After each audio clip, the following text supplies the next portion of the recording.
a de cela 1989 années,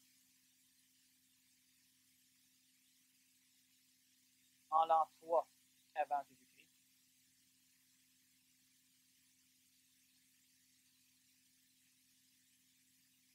D'un autre calendrier, 1992 années.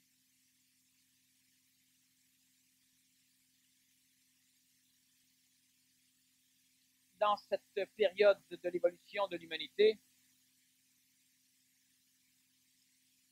différents égrégores théologiques, exprimés dans les gouvernements par des formes théocratiques,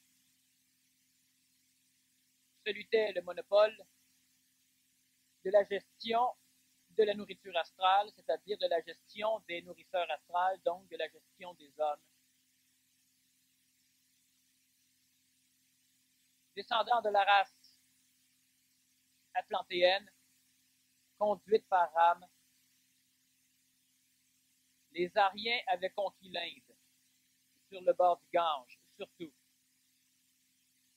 Ces peuplades étant des êtres relativement yin au niveau de l'énergie vitale, ils se regroupaient continuellement sur le bord des rivières, des fleuves, plutôt que sur le bord de la mer. La migration des peuples aryens vers l'est a permis la conquête de derniers, dont des descendants des vestiges de la race lémurienne et de la race atlantéenne mineure, et la race aryenne s'est mélangée en Égypte, si vous préférez en Afrique, pour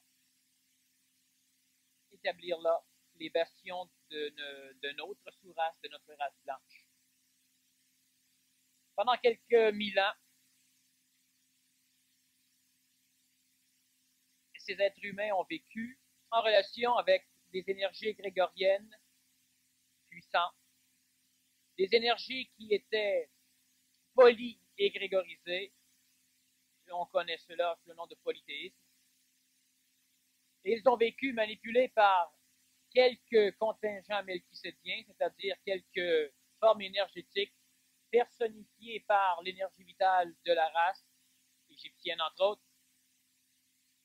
Cela permettait à ces catalyseurs d'évolution, au Melchisédek, de pouvoir entrer en contact avec les races de l'Afrique, surtout celles qui s'étaient établies sur le bord du Nil,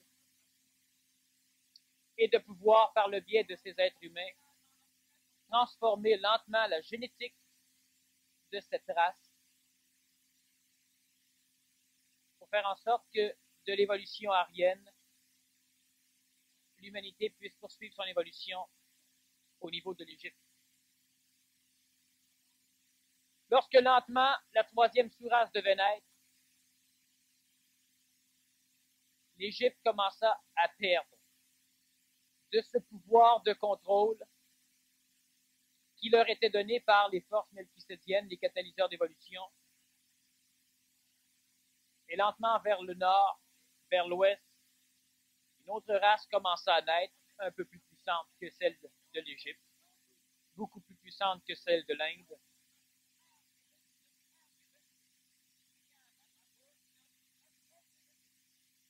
Au fur et à mesure du cheminement de ces différentes races qui ont colonisé différentes régions de notre Terre, régions qu'ils ont baptisées selon la vibration même de la tellerie de la place, ils ont baptisé Grèce, Rome, Mésopotamie, etc., etc.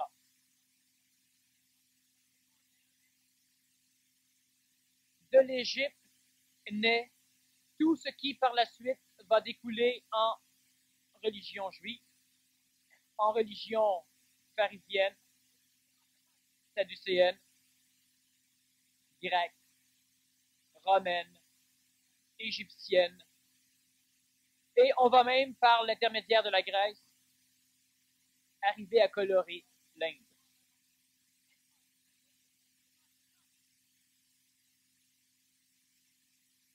Sous les pyramides d'Égypte, centrées au niveau du Sphinx, va naître une hiérarchie scolastique qui va permettre à l'humanité de pouvoir suivre un bond mathématique en avant. C'est-à-dire que pour la première fois dans l'évolution de l'humanité, une relation entre la théologie intuitive et le cartésianisme intellectuel va être accomplie par l'intermédiaire de certains prêtres égyptiens. Et de là va naître une communauté particulière, une communauté d'initiés, qui, pour essayer de réfléchir et de rayonner le maximum d'énergie, de connaissances à l'extérieur d'eux, vont porter des vêtements blancs. Cette communauté va prendre de l'ampleur au fur et à mesure de l'évolution de l'Égypte et va devenir l'une des grandes sociétés secrètes de l'Égypte. Elle portera le nom antique de Fraternité Blanche. Cette Fraternité Blanche de l'Antiquité n'a strictement rien à voir avec la Fraternité Blanche universelle que nous connaissons aujourd'hui. Les deux ne sont ni mauvaises ni bonnes. Je dis cela simplement pour qu'on ne mélange pas les noms. Soyez attentifs à ce que je dis parce que ça va expliquer des choses qui vont pouvoir vous permettre de comprendre une mécanicité d'évolution qui vous touche aujourd'hui de près. Qui vous touche même de très près et qui va vous toucher de plus en plus près.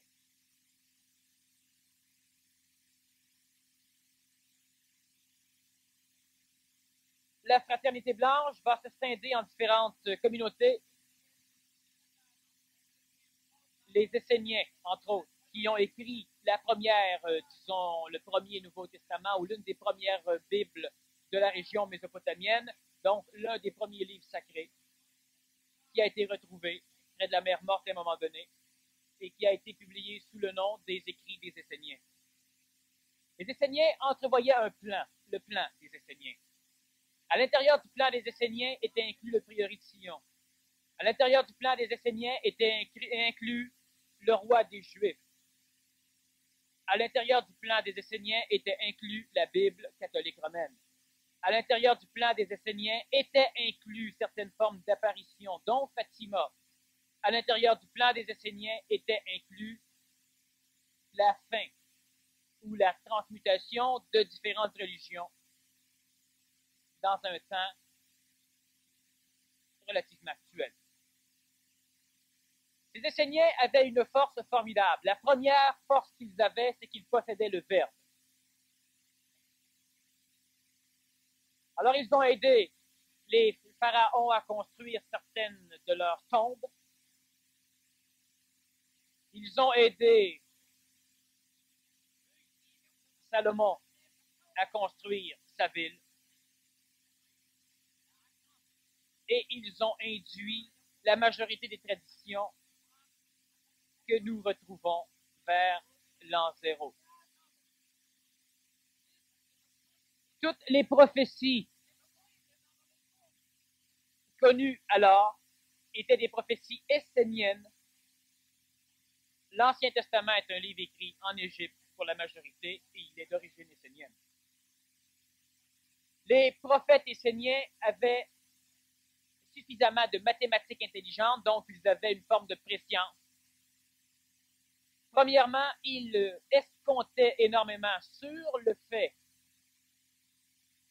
qu'une femme intelligente, accouplée à un homme intelligent, donne la naissance à un enfant super intelligent. Ne connaissant pas toute la mécanique de la génétique comme nous la connaissons aujourd'hui, ils en avaient néanmoins la compréhension intuitive.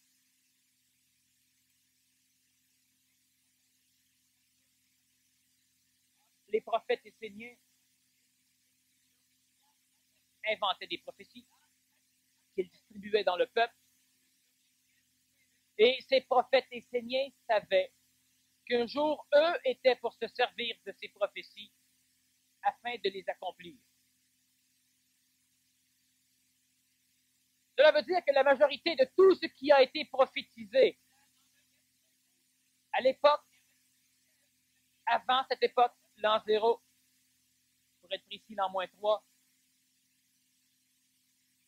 jusqu'aux prophéties d'aujourd'hui, sont des prophéties qui ont été lancées par des organisations des plans de l'astral, ou encore une fois, des plans de l'astral supramental, et quelquefois carrément des plans d'intelligence, non pas pour dire à l'homme que ces choses vont arriver inconditionnellement, mais pour préparer simplement l'homme à laisser un chemin vide, de façon à ce qu'on puisse se servir de la prophétie pour pouvoir être camouflé sous cette prophétie. Lorsque les Esséniens, quelques 1000 ans avant, ont pensé qu'il serait génial un jour d'avoir un roi parmi une race en train de naître, les Juifs, alors ils ont lancé les prophéties du Messie qu'ils ont écrit dans leur livre, qui est l'Ancien Testament, écrit par les Esséniens. Lorsque 1000 ans après, on lisait encore ces prophéties, tous les peuples attendaient un Messie.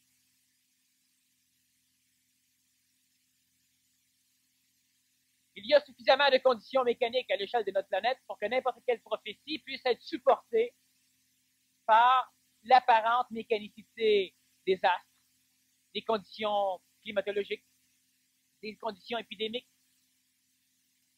Cela veut dire que lorsque moi je prophétise quelque chose, je dis par exemple, lorsqu'un jour une étoile semblera tomber sur la Terre, viendra telle chose.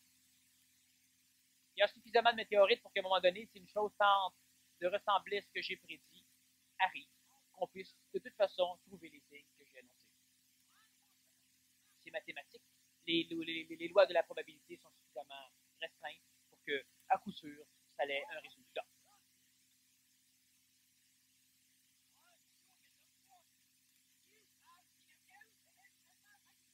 On peut aussi parler d'un bonhomme qui un jour a hypnotisé des individus, un individu entre autres. Et cet individu, suffisamment bien hypnotisé, lorsqu'il est mort, a été réincarné avec ce schéma astral mémoriel dans la tête d'un bonhomme. Et à un moment donné, c'était inévitable qu'à une date, à une heure précise, que ce gars s'en ait quelque part, déterre une tombe dans le but de boire dans le crâne de celui qui est enterré, et effectivement révèle une plaque d'or sur laquelle était graffé « Maudits soient les profanateurs de ma tombe en ce », et la date est inscrite. Je parle de Michel de Notre-Dame, Nostradamus. Il a prophétisé l'heure et la date précise du jour où on violerait sa tombe. Et il avait organisé aussi un humain pour que celui-ci viole sa tombe, à cette date et à cette heure, de façon à renforcer les prophéties dans la tête des gens. Alors, ce roi des Juifs est prévu. C'est-à-dire qu'il fait partie d'une extension spéculative du monde des affaires de la secte essénienne. On a décidé qu'un roi des Juifs naîtrait.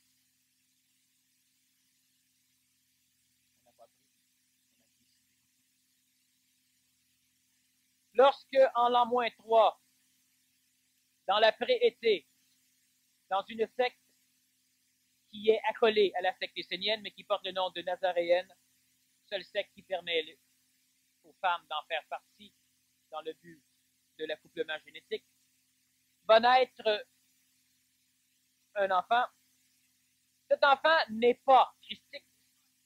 Cet enfant est simplement le résultat d'une fécondation énergétique qui est créée par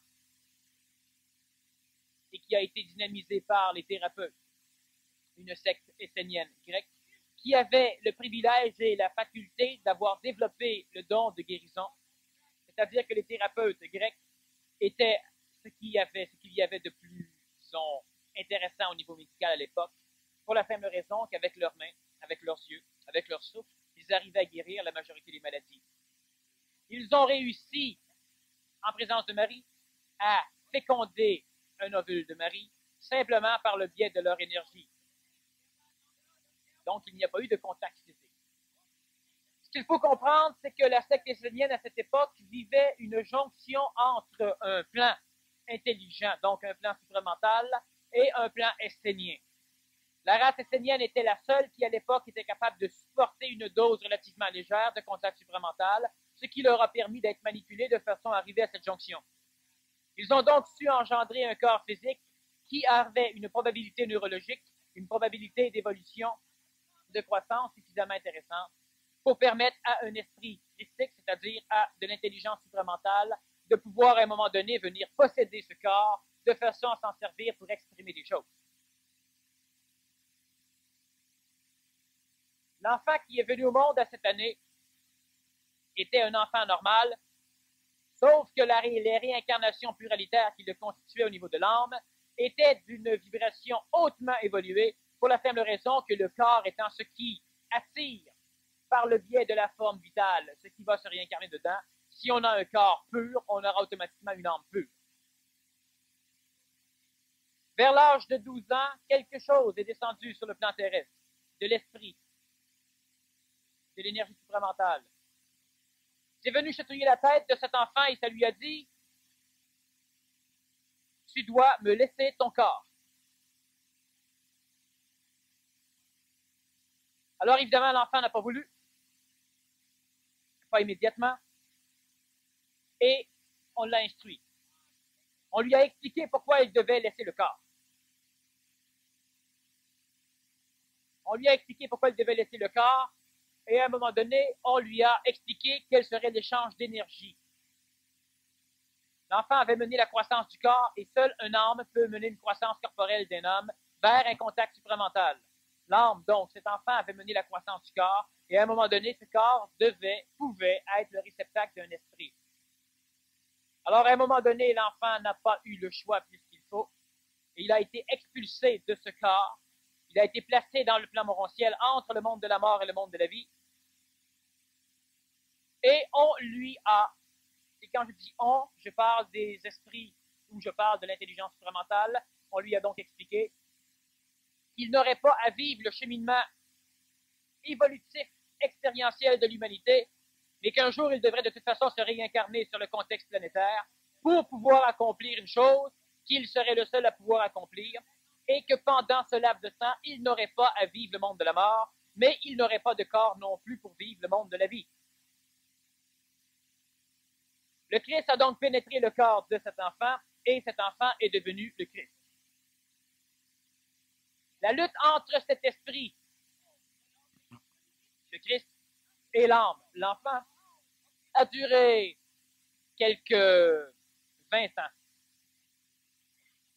20 ans pour instruire l'âme, 20 ans pour créer une enveloppe séraphique suffisamment puissante pour ne pas être attiré par le monde de la mort, 20 ans pour induire dans le plan du monde morantiel de notre planète une vibration de lumière qui permettrait à cet enfant, à cette âme, de ne pas être attiré par la lumière du monde de la mort, 20 ans pour lui expliquer des choses, et par la suite, entre ce que l'enfant disait lorsqu'il parlait de son père, et entre ce que l'esprit disait lorsqu'il disait « je suis »,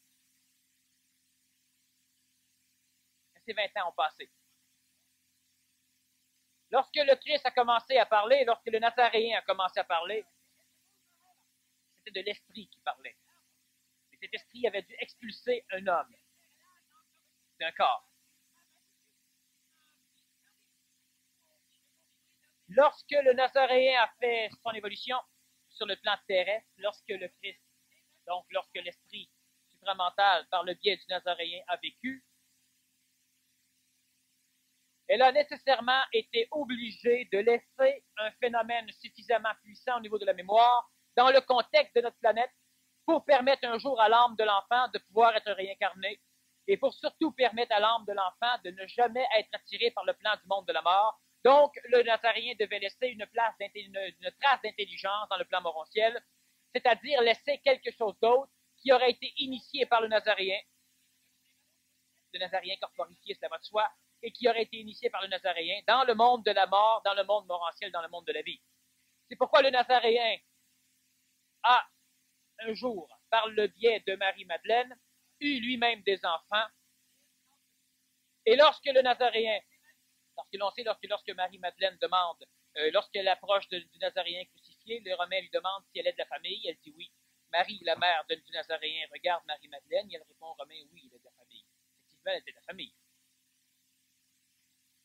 À un moment donné, le Nazaréen va donc rencontrer l'un de ses plus grands amis, amis par le sang comme amis par le feu, Lazare, et il va l'initier. Lazare va donc rester à l'échelle de la planète pendant quelques milliers d'années, disons près de 2000 ans, de façon à servir le plan de la Terre, de façon à pouvoir contrôler l'enfer, qui est les mondes qui sont intraterrestres. On a souvent parlé de ces habitants qui vivent au centre de la Terre. Il faut bien aussi comprendre que l'enfer fait partie de ce qui est du centre de la Terre jusqu'à la surface de notre planète. Alors Lazare a été le gestionnaire de ce centre de la Terre et du ciel, donc de ce qui est de la surface de la Terre à la limite de l'atmosphère terrestre, pour pouvoir gérer l'attraction de ces deux mondes de façon à ce que jamais l'âme de cet enfant ne soit attirée par l'un ou l'autre de ces mondes. À un moment donné, l'âme de l'enfant se réincarne, quelques 2000 ans plus tard. Et Lazare vient le voir à son tour pour lui dire, « Me laisses-tu le corps? » Parce que Lazare doit lui aussi se réincarner. Lazare est connu sous le nom du comte de Saint-Germain. Parce que lui aussi doit se réincarner. Alors l'enfant, une autre fois, dit non. On m'a déjà eu, je cherche ailleurs.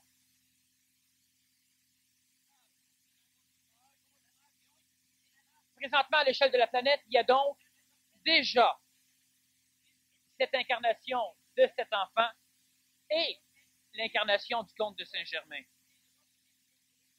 Les deux existent. Les deux sont corporifiés, donc réincarnés présentement, déjà quelques années. Je dis ceci pour la simple raison qu'à un moment donné, vous aurez affaire à l'un ou à l'autre des deux. Je dis ceci aussi pour informer l'astral que maintenant ces choses sont faites.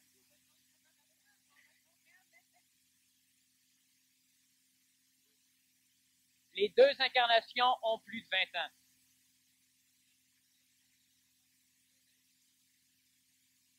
Et les deux incarnations, présentement, ont les deux pieds au Québec. Le fait d'avoir passé plusieurs, disons 2000 ans dans le monde morantiel sans connaître le monde de la mort, permet à une âme de pouvoir avoir une vision mauditement énergétique de toute l'évolution de la planète, permet à une âme de pouvoir comprendre toute la mécanicité, même avant le contact supramental de toute cette phénoménologie de l'évolution, et permet à cette âme de rester intégralement pure, même si lorsqu'elle va s'incarner, elle devra être assujettie à un phénomène égoïque, parce que lorsque l'âme sera réincarnée, elle le sera en même temps qu'un phénomène du monde de la mort. Donc, cette âme devra, par le biais de sa vie, purifier son corps, purifier son âme, pour pouvoir finir par redevenir ce qu'elle est, c'est-à-dire une âme totalement pure, qui a été pour la première fois incarnée il y a 2000 ans, et qui a été pour la deuxième fois incarnée en l'an 1900.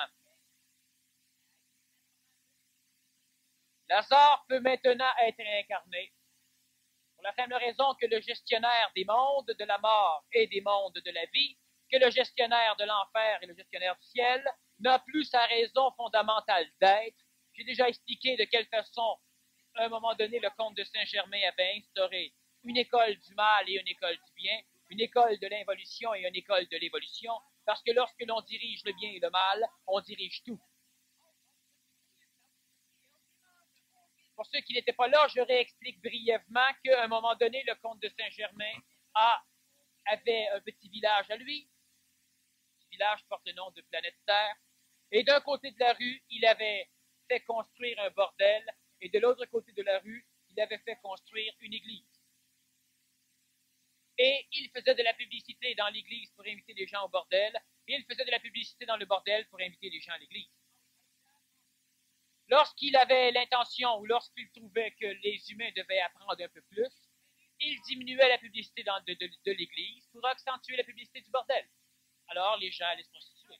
Lorsqu'il trouvait que cela était suffisant, il diminuait la publicité des bordels et augmentait celle de l'église. Alors les gens retournaient à l'église. Lorsque l'on contrôle le froid et le chaud, on contrôle tout. Sauf que maintenant, la gestion par le comte de Saint-Germain de cette mécanicité approche de sa fin. Le comte de Saint-Germain a d'autres fonctions qui doivent rester, disons, secrètes au niveau de l'astral, donc fonctions sur lesquelles je ne peux parler. On n'a pas instruire celui-ci. Mais présentement, il y a quelque chose d'intéressant qui est en train de se créer, de s'accomplir. C'est qu'il y a un être humain sur le plan de la planète, entre autres. Ce n'est pas le Christ qui se réincarne. Je dis bien qu'il y a un être humain, entre autres, qui devra accomplir une chose. Il y a d'autres êtres humains très limités au niveau du plan majeur qui devront accomplir d'autres choses.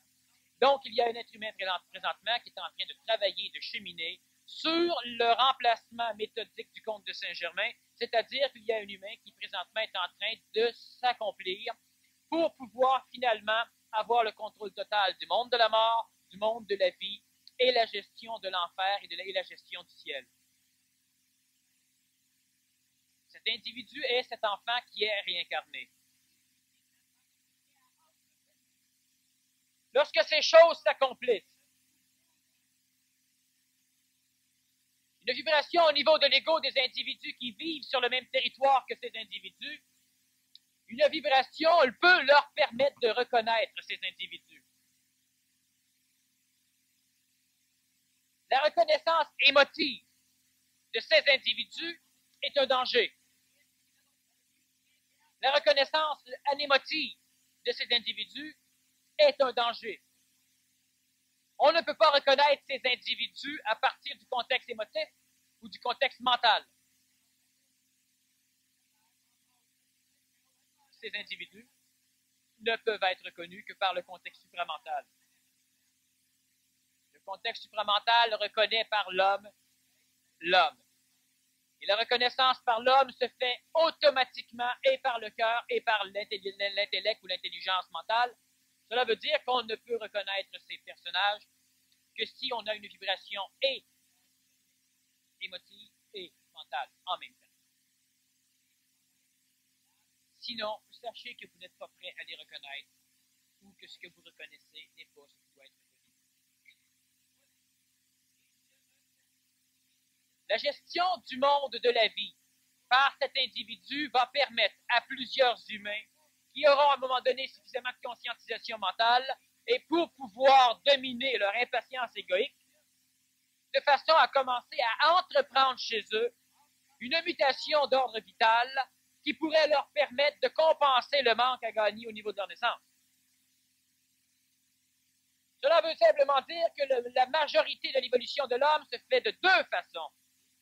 Premièrement, l'instruction de l'ego, pour que l'ego finisse par croire avoir la foi et pour que l'ego ayant la foi libère les potentiels mentaux, de façon à ce que le mental puisse maintenant passer par la deuxième phase de l'évolution, celle de la gestion des énergies vitales, pour pouvoir, par certaines techniques, transformer la génétique corporelle de façon à engendrer un corps physique qui, s'il ne l'a pas été par la génétique des parents à la naissance, le sera par la génétique mutatoire ou auto-mutatoire de l'évolution de l'individu. Cela veut dire que chacun d'entre vous, dans votre tête, ainsi que dans votre cœur, pour parler de l'émotion, vous avez le privilège et la possibilité de vous remettre au monde. Vous pouvez régénérer votre corps, vous pouvez restructurer génétiquement votre corps et vous pouvez créer un corps qui n'a pas de résonance particulière avec l'enfant qui est venu au monde il y a de cela quelques années. Sauf qu'on ne peut pas procéder par l'astral, on ne doit procéder que par le mental. Mais on ne peut procéder que par le mental que si l'on a d'abord procédé par l'astral.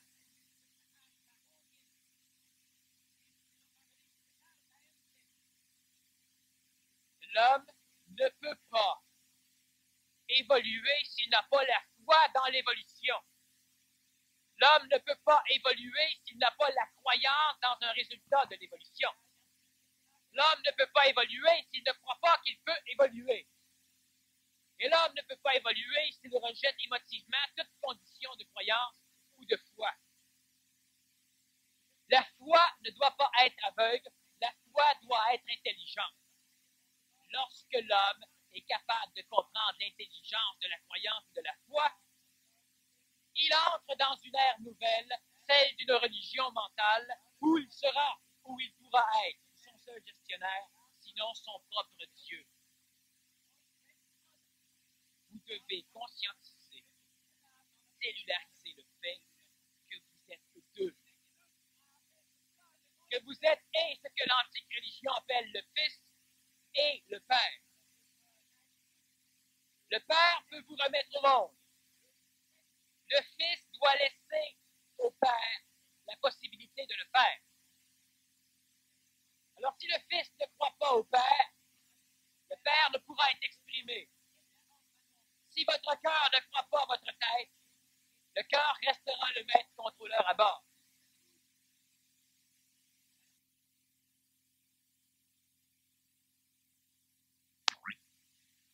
Vous êtes deux. Et vous resterez deux jusqu'à l'heure de votre fusion. Vous resterez deux. Vous ne serez pas plus que deux, mais deux. L'ajusteur de pensée n'est pas un troisième phénomène. L'ajusteur de pensée fait partie de la tête. Il y a le contexte planétaire, le contexte de l'âme, le contexte de la mémoire expérientielle. Mémoire expérientielle inclut la génétique physique, la génétique vitale. C'est de l'expérience qui permet l'amélioration des corps et leur transmission. Ça inclut votre astral psychologique et ça inclut votre sphère mentale. Lorsque je parle de la tête, lorsque je parle du Père, lorsque je parle de l'esprit, lorsque je parle du deux, je fais référence à tout ce qui n'est pas planétaire, donc à tout ce qui est extraplanétaire. Tout ce qui n'est pas expérientiel, mais qui n'est qu'existentiel. On n'a pas à l'expérimenter pour en connaître l'existence. On est existentiel, cela est exprimé sans jamais être connu. Vous êtes deux, et vous resterez deux jusqu'à l'heure de votre fusion. L'évolution de l'homme se fait par deux mécanismes. Celui qui se fera au niveau supramental et celui qui se fera au niveau astral. La densification égoïque, le foyer central de la gestion du premier, donc de l'homme, donc du monde de la terre. Elle est située au cœur de votre âme et c'est l'ego. La densification majeure des contextes extraterrestres est une densification qui ne pourra être connue que lorsque vous aurez un double éthérique. Et le double éthérique deviendra lentement le foyer d'identification et d'expression de ce deux. On sait que par les techniques tragales du programme être contrôleur, techniques qui sont, disons, induites en PMC5, l'être humain apprend à se plier devant son Dieu. L'être humain apprend à se plier devant son esprit. L'ego apprend à se plier devant le double éthérique. Alors, fondamentalement, cosmiquement, il n'y a pas de Dieu. Il n'y a pas de Père. Il n'y a pas de Fils. Du point de vue cosmique.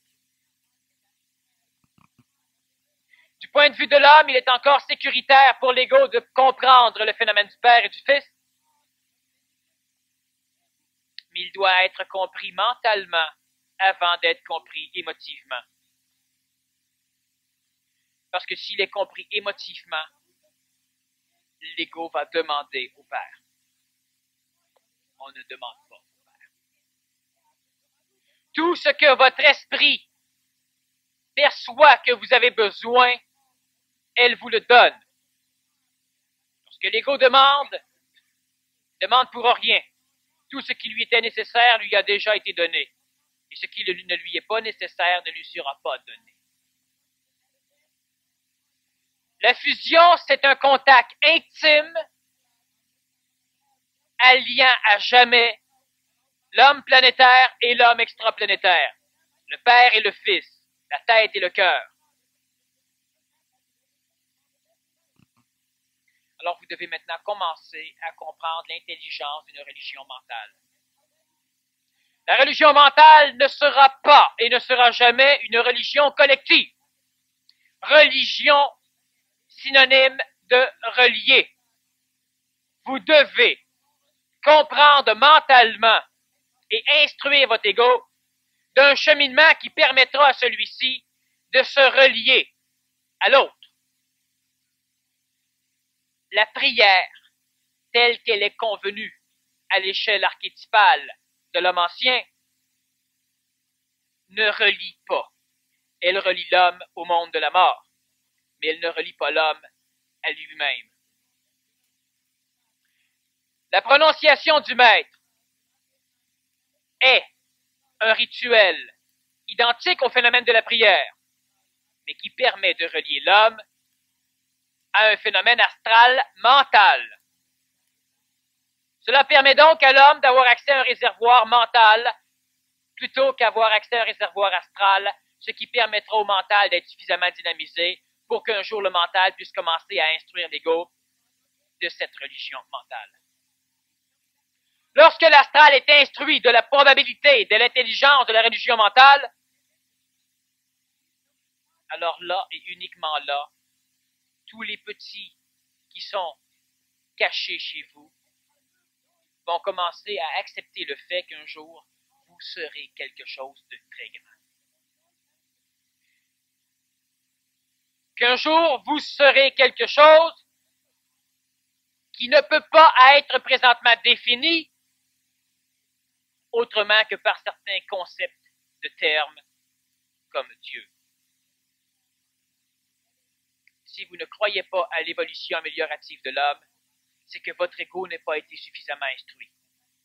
Si vous ne croyez pas qu'un jour l'homme devra traverser la matière, c'est que votre ego n'a pas été suffisamment instruit. Si vous ne croyez pas qu'un jour l'homme guérira et ne sera plus malade, c'est que votre ego n'a pas été suffisamment instruit. Si vous ne croyez pas en l'immortalité de l'homme, c'est que votre ego manque d'instruction. Si vous ne croyez pas en la possibilité qu'aura l'homme nouveau de créer les choses neuves dans la matière, c'est que vous avez manqué d'instruction. Alors, lorsque je parle du premier palier d'évolution, c'est celui de l'instruction de l'ego. Lorsque je dis des choses, je parle souvent pour instruire l'astral. Vous devez instruire votre ego. Les conférences du vendredi sont des conférences qui ont un caractère instructif pour l'ego. Ce ne sont pas des conférences exclusivement pour les personnes qui sont nouvelles. Ce sont des conférences qui servent à instruire le monde de l'astral et votre ego. Ah oui, mais ça, j'ai déjà entendu dire. Tu manques d'énergie. On doit le répéter. Le mental peut avoir saisi, mais est-ce que de temps en temps, vous vous servez de ce que le mental a saisi pour instruire l'ego? Je le sais que l'homme va y arriver, mais on dirait que moi, j'ai pas le. Votre ego est insuffisamment instruit. L'instruction de l'ego ne se révèle que par la foi. Un homme égoïque ne peut pas dire qu'il ne croit pas, qu'il sait. C'est le mental qui parle ou le contexte supramental. Mais il y a beaucoup de gens parmi vous qui savaient des choses et qui n'arrivaient pas à les mettre en pratique parce que votre ego est insuffisamment instruit. Il n'y croit pas. Il n'a pas la foi. Il ne l'a pas. Et cette foi, elle peut se développer spirituellement par la prière, mais elle doit se développer mentalement chez vous par l'instruction compréhensive et compris de votre mental sur l'ego. Pas autrement. Je veux dire que vous ne devez pas instruire votre ego par l'énergisation émotive des choses, mais qu'on doit instruire son ego des probabilités et des possibilités que vous aurez, ou que vous avez déjà là, mais que vous préférez vous en faire dessus, par le biais du mental. Les conférences du mois servent à instruire l'ego. Le court programme Être contrôleur sert à préparer génétiquement votre renaissance. Elle amène au contact avec l'ajusteur de pensée et au contact avec le plan supramental. Mais cela sert à préparer votre renaissance. Et par le biais de la renaissance, lorsque vous aurez un corps physique suffisamment orchestré, et vous aurez un contact avec un ajusteur de pensée, et qu'automatiquement vous le digérerez pour avoir un contact avec votre esprit. Vous serez deux consciemment. Vous êtes deux inconsciemment. Vous êtes tellement inconsciemment deux que la majorité d'entre vous, vous ne savez pas faire la différence entre un contact supramental et un contact de l'ordre de l'ego. Un contact astral. Une manipulation. On n'a pas le goût. discernement? Pas encore. Parce que votre ego manque d'instruction. Il y a des gens qui font le PMC. Vous devez comprendre que le PMC n'est pas de l'instruction d'ego. Oui, très peu. C'est une technicalité. Ce sont des techniques qui permettent premièrement d'humiliser votre ego par la répétition et par la longueur du programmètre contrôleur. Ce sont des techniques qui vous permettent de pouvoir, même si votre ego n'a pas la connaissance ou la croyance, pouvoir travailler sur votre contexte vital de façon à régénérer votre corps physique, de façon aussi à le muter, à lui permettre une naissance comme cela aurait été brillant et intelligent qu'il est lorsqu'il est venu au monde. On a des personnes dans le PMC qui ont su suffisamment percevoir et conscientiser le plan vital pour avoir des guérisons miraculeuses. Il y en a. Ça ne sert à rien de demander à ceux-là de lever la main. C'est inutile. Ça énergiserait spirituellement votre ego. Comprendre la mécanicité des plans vitaux. Certains ont de la difficulté à fonctionner. Manque d'instruction de l'ego. L'instruction de l'ego se fait par le biais du mental qui comprend une chose et qui la répète et répète et répète continuellement à l'ego de façon à ce que les mémoires génétiques de l'ego finissent par être sublimées par celles que le mental va lui donner, de façon à ce que les mémoires anciennes laissent leur place aux mémoires neuves, de façon à ce qu'aux archétypes qui vous habitent et constituent votre âme laissent place aux néotypes que votre mental va lui amener. Vous n'avez pas nécessairement le temps de passer des heures à répéter à votre ego. Mais il y a une méthode facile. Le positiviste, c'est un peu le même phénomène. On se répète toujours la même connerie, alors on finit par y croire. Quand on y croit, ça commence à marcher. Mais à un moment donné, on se rend compte pareil que la réalité bifurque. Et parce que ce n'était pas une instruction mentale intelligente, l'ego peut retomber en crise. Les conférences qui sont organisées, les conférences que je donne, sont de l'instruction pour l'ego. C'est pas de l'instruction pour un nouveau, c'est de l'instruction pour de l'ego. Vous devez finir par ne plus jamais douter de vos capacités. Vous devez finir par vibrer, résonner au niveau de l'ego, émotivement, suffisamment puissamment pour que votre mental reste maintenant tout à fait libre de faire les choses qu'il doit faire. Alors un jour, je dis à quelqu'un, on va parler mentalement. Tu vas t'asseoir et tu vas faire telle chose. Je peux pas, ça marche pas. Manque d'instruction de l'ego. Vous devez constater que vous ne pouvez pas le faire et vous devez toujours vibrer que vous êtes capable d'y arriver.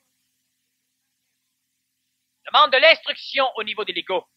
La répétition de même principe sous d'autres mots avec une dose d'énergie suffisamment puissante pour que l'archétype tombe, remplacé par le néotype. Ça reste de la croyance, mais vous devez la laisser dans le derrière de votre ego. Vous ne devez pas croire en l'homme nouveau spirituellement. Mais si vous ne croyez pas en l'homme nouveau, vous ne pourrez pas avancer. Votre ego va vous en empêcher. Si vous ne croyez pas que vous pouvez jeûner, même si mentalement vous envoyez l'intelligence, vous n'irez pas jeûner.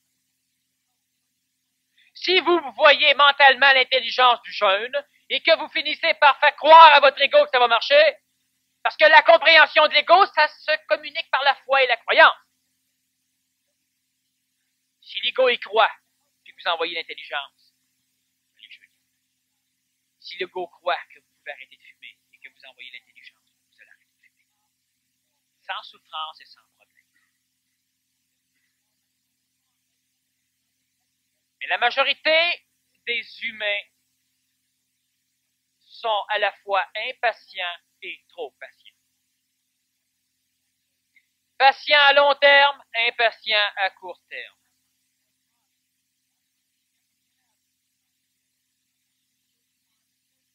L'énergie vitale, c'est de l'énergie intelligente, terrestrifiée. L'énergie vitale, c'est de l'énergie supramentale, terrestrifiée.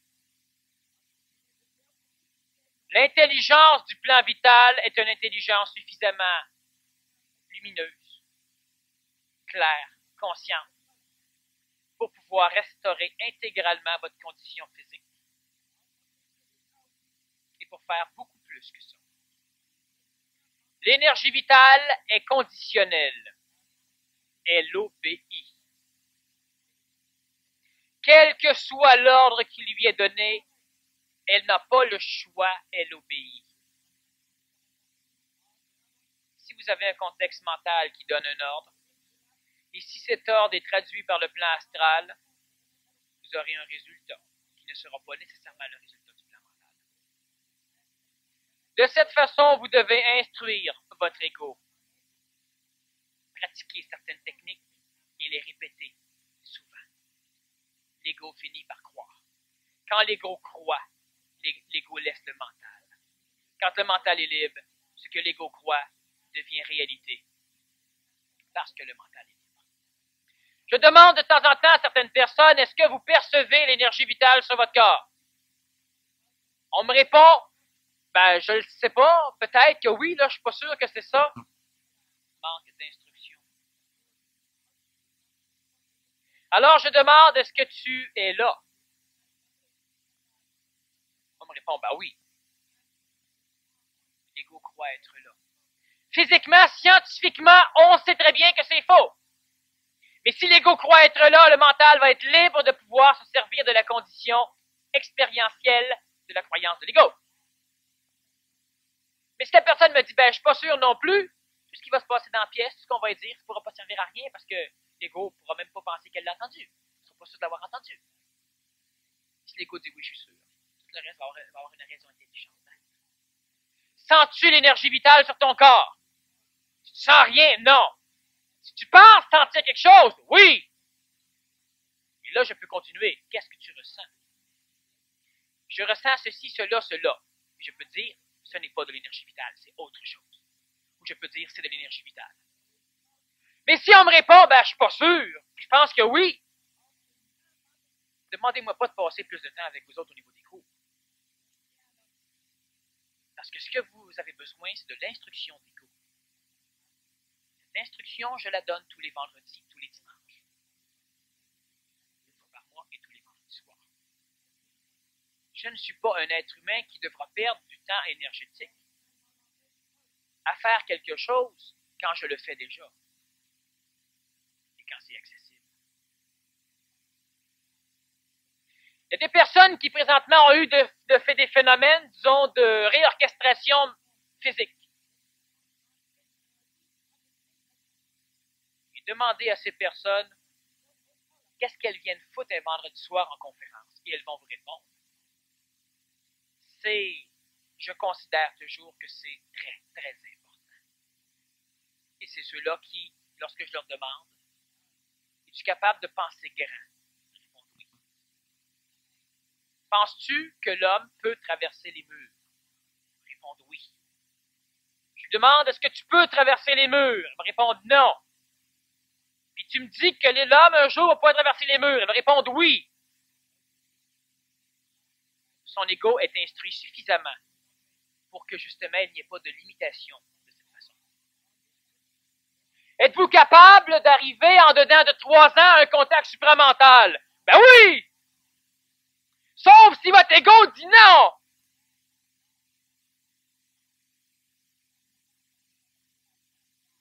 Êtes-vous capable d'arriver à ne plus être manipulable? Oui! Sauf si votre ego dit non! L'ego, il veut, mais il ne croit pas! De quelle façon va-t-il finir par y croire? Il ne peut pas l'apprendre, il ne peut pas le comprendre. Il ne peut qu'y croire. C'est pas pas en lisant des livres qu'on va arriver à y croire. Vous devez mentalement vous instruire. Les axiomes PMC sont des axiomes qui instruisent l'ego. Énergisent le mental et instruisent l'ego. L'homme doit être son seul maître. Présentement, tu ne l'es pas. Et c'est une chose qui est une équation sine qua non. C'est une action. Ça ne peut pas être remise en question. Pas par le plan mental. Par le plan supramental, oui. Quand vous en serez rendu là, vous pourrez mettre les actions en question. Pour l'instant, non. L'homme doit être aussi puissant qu'il a besoin de l'être. Ça va de soi. Même quand on est faible, ça va de soi. Si vous voulez. Parce que votre ego aussi, il ne croit pas. Il ne libérera pas le mental. Exactement comme si votre ego ne croit pas que vous pouvez voir. Il ne libérera jamais les mécanismes vitaux qui pourront permettre d'ouvrir les paupières. Alors évidemment, vous ne verrez pas. Et l'ego pourra dire, ben j'ai raison, vous voyez, je ne vois pas. L'ego doit commencer par y croire. Et lentement, il libérera les mécanismes qui vont pouvoir permettre d'agir. Le danger de la croyance spirituelle comparativement à la croyance réglée par le mental, vous allez croire qu'à des choses qui sont possibles. Parce que si le mental envoie l'intelligence, la chose, elle est réelle. Mais si l'ego n'y croit pas, oubliez. Alors, vous faites un cheminement qui est graduel, qui est suffisamment évolutif, pour que vous ayez un mental suffisamment correct.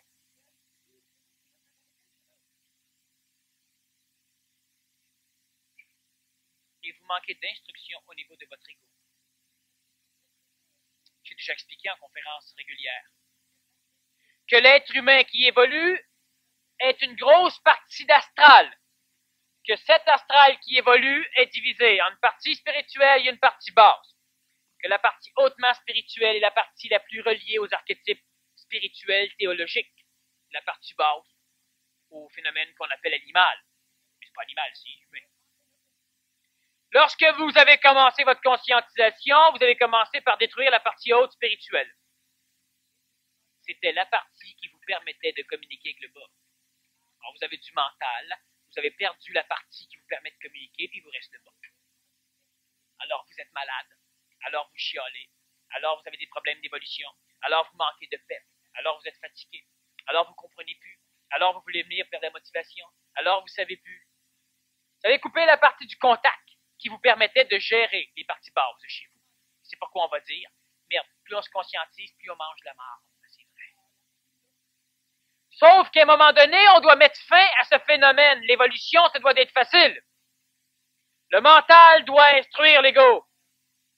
Remplacer la partie qui manque, la partie spirituelle de vos croyances, par une partie mentale de croyances. En bas, ça s'appelle Satan. Ça a besoin d'un Dieu. Coupez-y le Dieu, Satan va s'exprimer par vous. Vous allez être malade, colérique, impatient. Vous allez être ceci, vous allez être cela. Puis plus vous allez vous conscientiser, plus vous allez exprimer apparemment l'inverse.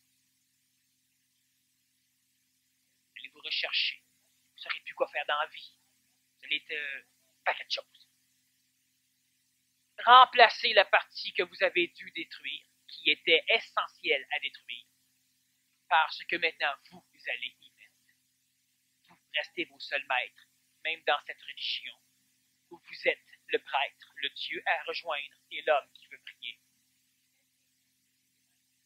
Instruire son ego. Rentrez ça là, puis faites-le là. Instruisez votre ego, que vous devez instruire votre ego. Conférences régulières ne servent à rien d'autre que l'instruction de l'ego.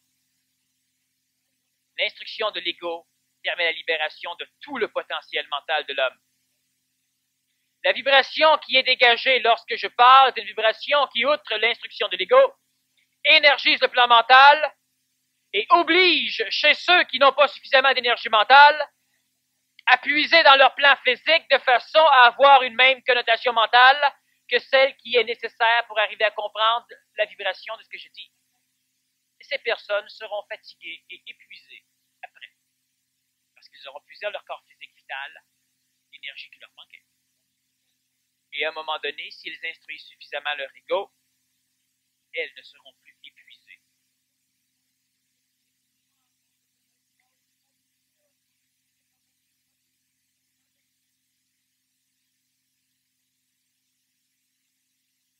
les choses qui se passent présentement, 1987, 88, 89, 90, sachez que, premièrement, en 1987, ce qui vous a motivé un jour à venir me voir ou aller voir un autre va quintupler en 1987. À partir de novembre 86, j'en ai parlé. Au PMC+, j'en ai parlé. Les résultats se font sentir, évidemment, depuis novembre, au niveau du centre de l'universalité comme au niveau de l'extérieur. Ça veut dire quoi? Ça veut dire que le premier arrivé n'est pas le premier à passer. Ça veut dire que celui qui a suffisamment d'énergie, et les conférences sont là pour mettre de l'énergie, hein? Vous allez sortir d'ici énergisé. Celui qui a suffisamment d'énergie pour ne pas attendre que la grande vague vienne le pousser. Celui qui a suffisamment d'énergie pour se prendre en main et faire le travail qu'il doit faire pour lui. Celui-là n'aura jamais l'impression qu'un jour il va être inondé par la vague.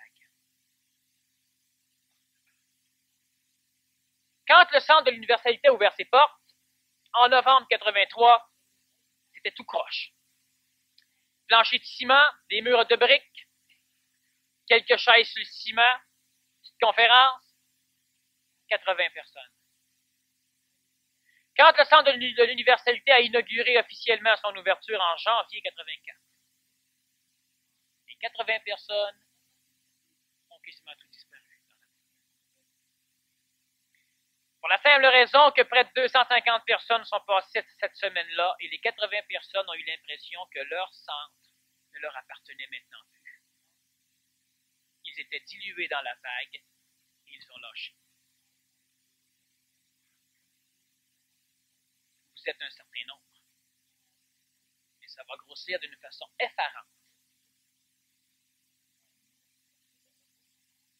Vous ne devez pas vous faire pousser dans le dos par la vague, mais vous devez faire ce que vous devez faire parce qu'attendez-vous pas à ce que nous considérions les premiers arrivés comme les plus importants. Nous considérons celui qui énergétiquement a une valeur à la valeur de cette énergie et non pas à la valeur temporelle de l'apparition de cette personne. Les choses qui se font, vous voulez avancer, vous poussez, ça marche. Vous attendez qu'on vous pousse. D'autres vont venir, ils voudront avancer, et c'est avec eux qu'on va marcher. Les techniques sont à pratiquer. L'instruction de l'ego est quelque chose que vous avez entre vos mains. Le contact supramental vous échappe encore. Vous allez l'avoir d'ici peu. Mais on doit commencer par l'instruction de l'ego, par le biais du mental. Ce que vous faites déjà en PMC, ce que vous faites déjà en conférence.